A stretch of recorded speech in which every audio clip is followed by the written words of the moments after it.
Yo, what's going on, everybody? It's your boy Los, man. Coming at you with another reaction. This one right here is gonna be what's the name of this one? Hold on, guys.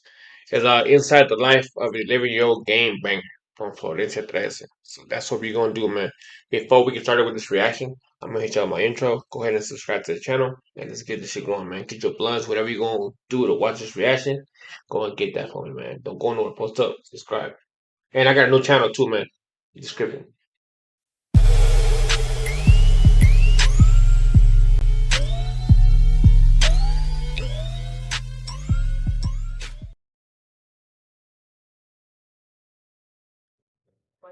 Alright, so um on this channel right here, I do a lot of like stuff like this. You know what I mean? Not just music.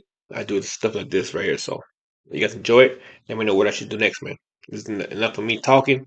I hope you guys subscribe to the channel. But let's get it going. Let's get it. Los Angeles had a significant presence of over 60,000 gang members. Among them was Raul Ramos, who stood out from the typical gang members due to his young age of only 11. While most people believed that Raul's life would be just another statistic and follow the predictable path of prison or death, they were proven wrong. Raul Ramos was born on August the 24th, 1978 in Los Angeles, California. His parents, originally from Mexico, had relocated to California as teenagers. However, their relationship was toxic from the start, marked by constant arguments and physical abuse, which eventually led to their separation when Raul was 5 years old. Consequently, Raul's mother was left to raise him and his younger sister alone in a small one-bedroom apartment located in one of the poorest neighborhoods in LA. Despite his mother's hard work to support the family,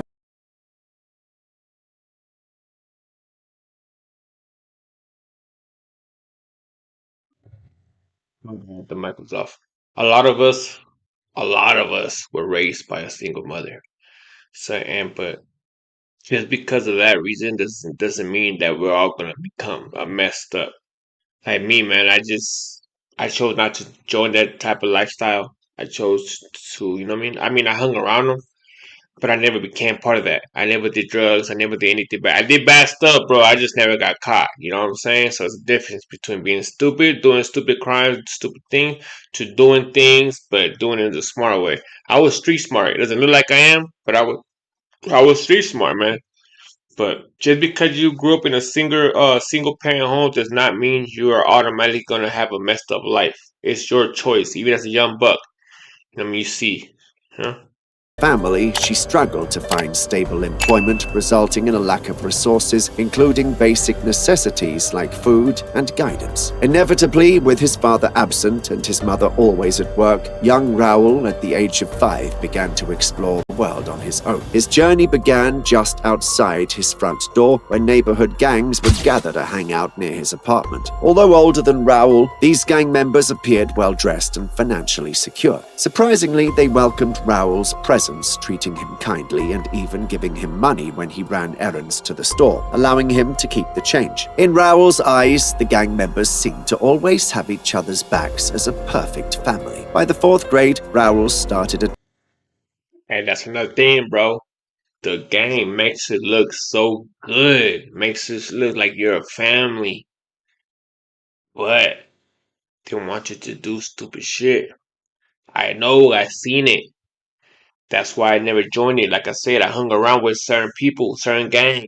But when they wanted me to do certain things, hell no, bro. I ain't gonna throw my life away because you want me to go do something to somebody else. Go do that shit your damn self, bro. I mean, but because of that reason, a lot of people didn't like me, bro. But it is what it is.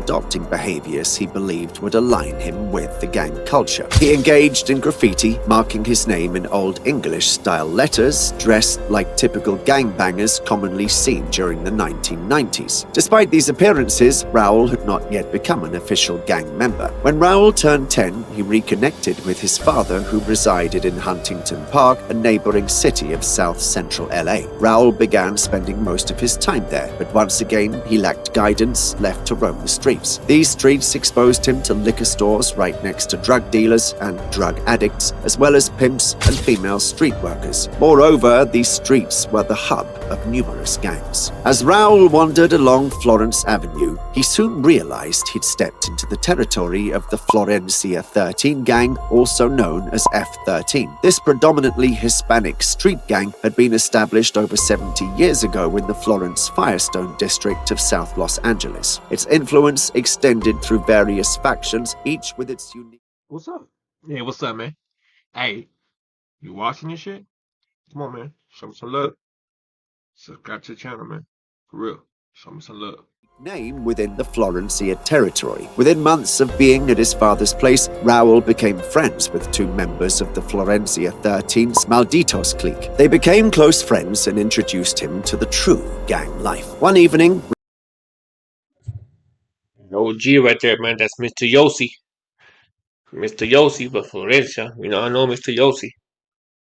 Raul experienced his first visit to the street where the original Malditos clique formed. It was a dark night with the streetlights completely shut out, but the scene was illuminated by car lights and music. Imagine the impact on Raul, where all he saw was approximately 50 gang members gathered on the street and sidewalks. Some were indulging in some good kush, others drinking 40-ounce beers, and a few were selling drugs to passing cars. On the corner, large block letters proclaimed the territory of Florencia 13. The more time Raul spent with the Florencia 13 gang, the more he idolized the older members, viewing them as older brothers. The Malditos clique provided Raul with the sense of family and guidance he'd been missing since forever, and that led him to wanting to become a gang member at all costs. One night at a neighborhood party, Raul seized the opportunity to prove that he was worthy. His Malditos friends asked him if he was ready to undergo the initiation process known as getting jumped in. Raul eagerly agreed and faced three older members of the Malditos clique. For 45 seconds, they showered him with brutal attacks that left Raul in a pretty rough shape. To say the least, the poor kid could barely stand up on his own.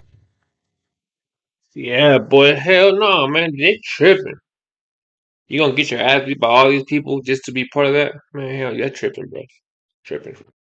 After the initial ritual. Once the ordeal ended, everyone at the party congratulated him, acknowledging him as an official member of the Florencia 13 Malditos clique. Remember, Raul was only 11 years old at the time. When he turned 12, he got 3 gang-related tattoos on each side of his face and 3 dots under his eye, each symbolizing his F13 affiliation. As Raul grew older, the gang's influence on his life intensified. By the age of 13, he was given his first mission to carry out for the gang. Such missions typically involved confrontations with rival gangs and often escalated into violent encounters, frequently involving gunfire. Despite the dangers, Raul didn't flinch, understanding the gang, understanding that gang conflicts were a two-way street. Shootings and being shot at became an everyday reality for him. By the time he turned 15, any positive influences had vanished from his life altogether, and gang involvement consumed every aspect of his existence. Selling drugs, fighting to protect the gang's territory, trying to stay alive and avoid jail time became his routine, all day, every day. His future was looking real dark and doomed, or was it? A turning point came when Raul was 16 and got arrested. Just a year later, a significant positive event transformed his life. He became a father of a baby girl. This pivotal moment hit Raul hard, making him rethink the harsh reality of his situation. Standing in his neighborhood one afternoon, he realized that he was destined to either die on the streets or spend a lifetime behind bars, just like many of his gangbang homeboys. Having been a part of this gang since the age of 11, he had seen his friends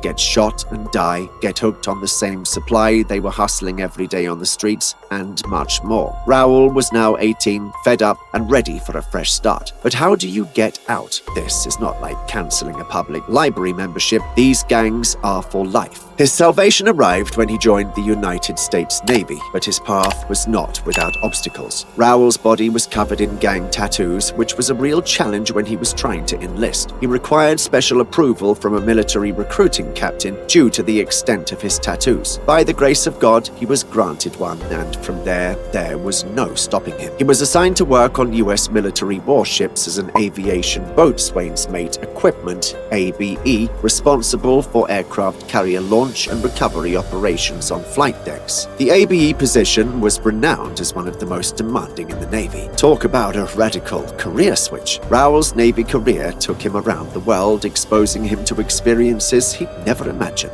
The Navy also offered him a sense of purpose and belonging that the gang never could. Instead of contributing to the destruction of his community through gang warfare and drugs, he was now part of a mission to make the world a better place. Or not really, depending on which other communities they were destroying in the world through regular warfare, but, well, let's not nitpick here. Raul's dedication and hard work propelled him through the ranks, and after 18 years of service, he achieved the esteemed rank of Master Chief, the highest enlisted rank in the United States Navy. This is a soldier, and it deserves our respect. Raul's transformation from a hardcore gang member in South LA to a Navy Master Chief serves as a great example of the potential for success regarding one's background. Motivated to share his story, in 2021 he published a book entitled From Esse to Master Chief, recounting why an 11-year-old would choose a gang lifestyle and detailing steps he took to change his life. Today, Raul actively works with youth in inner-city schools and neighborhood programs, delivering motivational speeches to young people in juvenile detention centers. His ultimate goal is to inspire both young individuals and adults to intervene early in the lives of at-risk children, recognizing that a single positive influence can save someone's life.